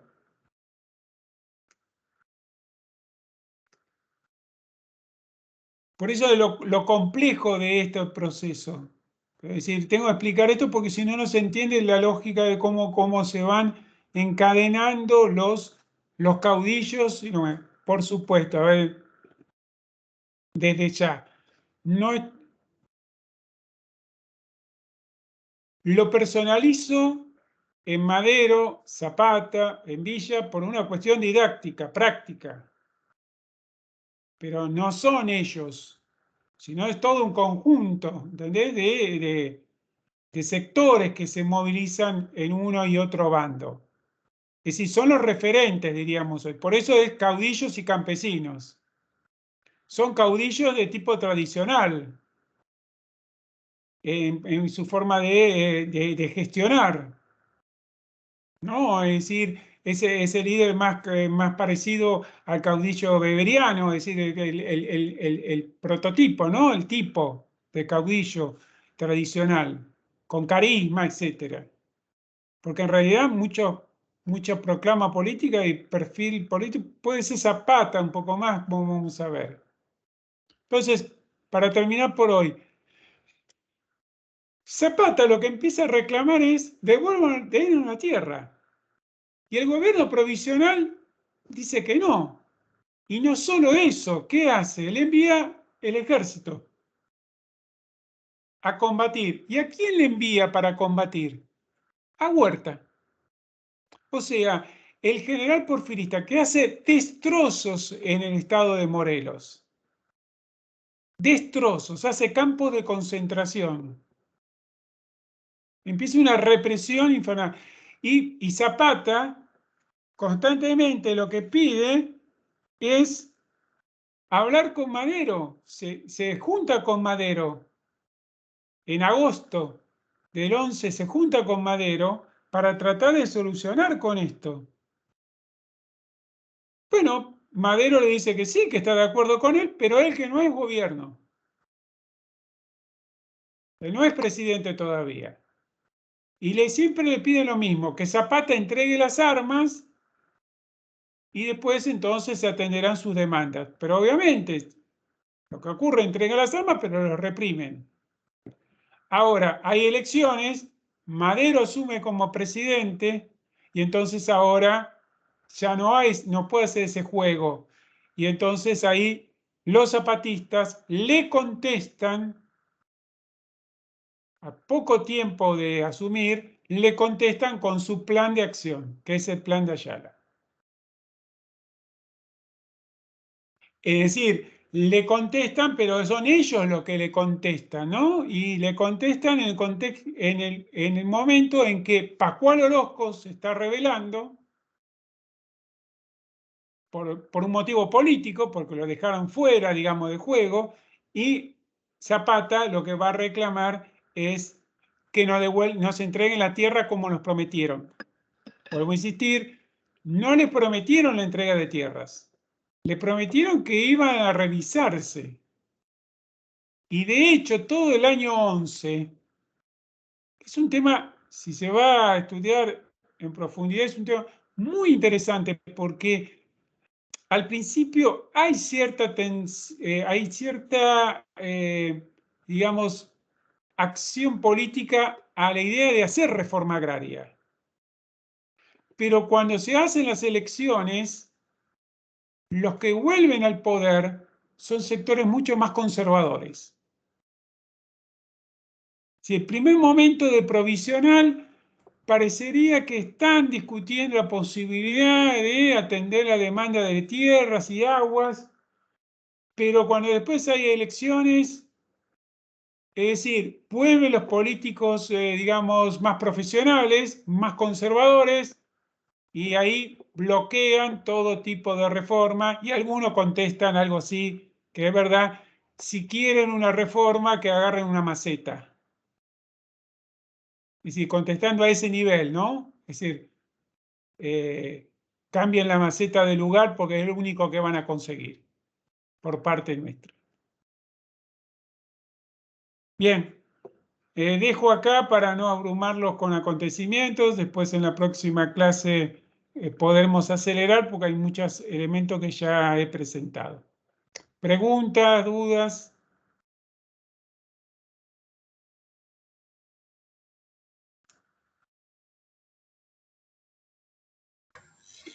Yo quería consultarle algo, profesor. Sí. Soy Sebastián. Sí. ¿Es importante la salvedad que hace Knight, que creo que no es una idea, sino que la toma otro autor, de que hay que diferenciar entre movimiento agrario y movimiento serrano? ¿O Sí, para el obvio. caso... Claro, es esto. Sí, sí, el movimiento serrano es el movimiento que es de Villa. El movimiento agrario es cosa. Villa no va a reclamar tierras. Es más, Villa no va a repartir tierras. Villa lo que hace expropia. Lo típico, brevemente. Villa toma una hacienda. Primero, en toda esta primera etapa, haciendas de mexicanos, no de extranjeros. Pone un administrador y la hacienda sigue produciendo de la misma manera. Con los recursos que obtiene, hace dos cosas. Una, bancar su ejército para comprar armas en Estados Unidos, para comprar alimentos, ¿entendés? Todo lo que significa la logística. Y dos, para enviar carne y alimentos baratos a los pueblos cercanos, para ganarse los, ¿entendés? Para, de una manera, ganar el apoyo de las comunidades cercanas a la hacienda. Pero las haciendas, los peones siguen trabajando, no reparte tierras. Pero además, ¿por qué no reparte? Porque tiene sentido. Si yo reparto la tierra, es decir, yo tengo un grupo armado, ¿no? Reparto la tierra. ¿Qué van a hacer ese grupo armado? ¿Se van a quedar trabajando en la tierra? Me quedé sin soldados. Me quedé sin fuerza. ¿Entienden? O sea, no lo voy a poder llevar 4.500 kilómetros hasta la capital. Entonces, lo que piden en el norte, el movimiento serrano, lo que pide es autonomía política. Es decir, pongo en términos muy duros, que no lo jodan. Es decir, que lo dejen vivir tranquilos. Los dos movimientos buscan eso, porque los zapatistas también, como va a decir Womack, que es un estudioso del zapatismo, hicieron la revolución porque querían conservar su forma de vida. O sea, lo que ellos querían es mantener su estilo de vida, comunitario, trabajando la tierra, en comunidad, con el consejo de ancianos, tranquilamente, con la iglesia.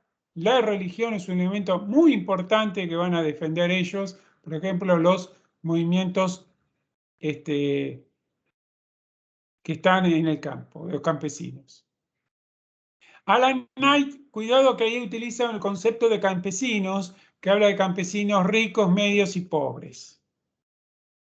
Eso sería toda una discusión y un debate sobre la definición de eso de campesino, como también ahí la definición de caudillo, ¿no? Que era más tradicional. Pero la definición de campesino también. No son estrictamente campesinos todos los que se movilizan, porque están vinculados a las comunidades, pero hay otros campesinos que son libres. Lo que sí hay una gran ausencia son de los peones que están en las haciendas. En los dos casos, los zapatistas también no están pidiendo, no van a reclamar tierra para los peones acasillados de las haciendas. No. Es más, hay que esperar hasta 1934 para que los peones de las haciendas sean incorporados a la discusión sobre el tema de la tierra, del agua y del monte, porque eso es lo que se discute. Si el movimiento serrano y el movimiento campesino son muy diferentes, por eso, si veías vos, ¿te acordás de la foto que yo mostraba de Zapata y de Villa ahí sentados en el Palacio Presidencial? Muestra la diferencia. Vienen de dos mundos diferentes. Son dos realidades distintas.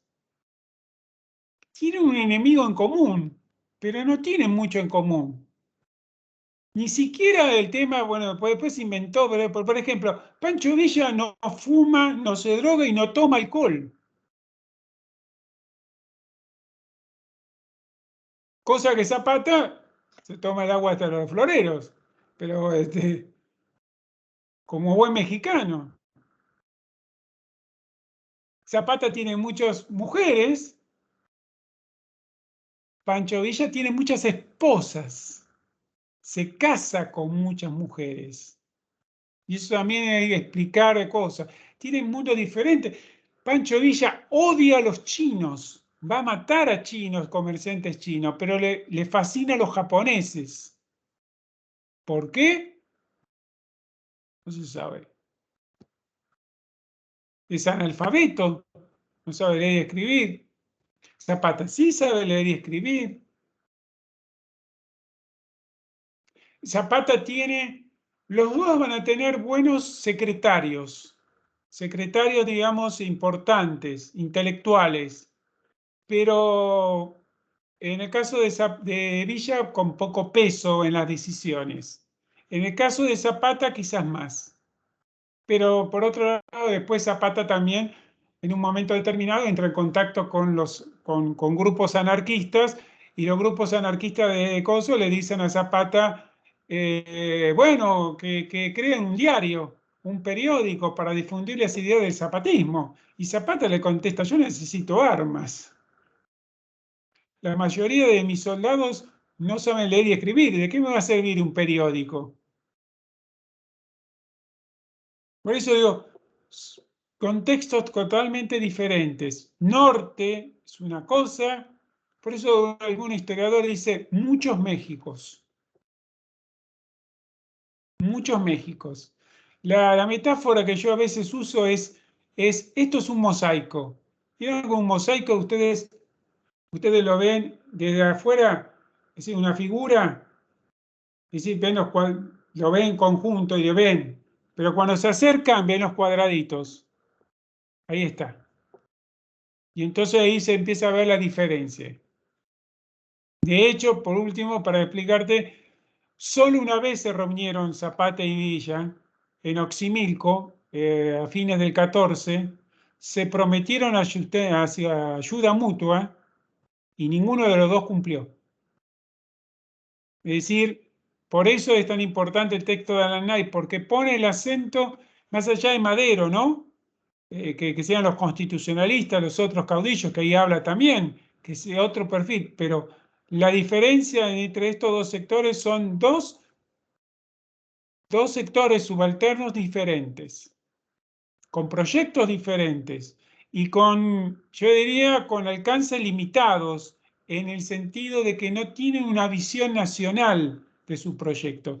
Y esto no es una crítica en el sentido que, digamos, como movimientos prepolíticos, entonces por lo tanto no tienen la aspiración del poder, etc. No es una crítica, es una descripción.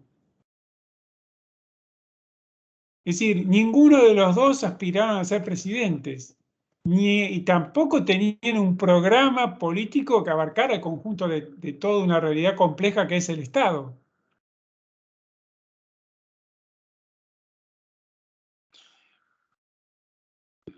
Es una falencia, no sé, yo creo que es lo que ellos esperaban, ¿no? Por eso digo, son horizontes que ellos buscan. Autonomía política, tierra, agua para la comunidad. ¿Alguna otra pregunta más?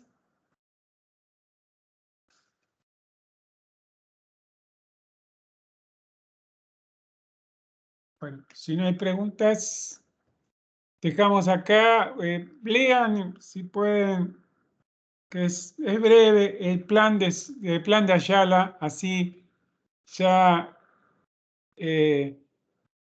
podemos analizar y ustedes van a ver la diferencia que existe claramente con el plan de San Luis Potosí y con esta idea también de los movimientos serranos, movimientos campesinos.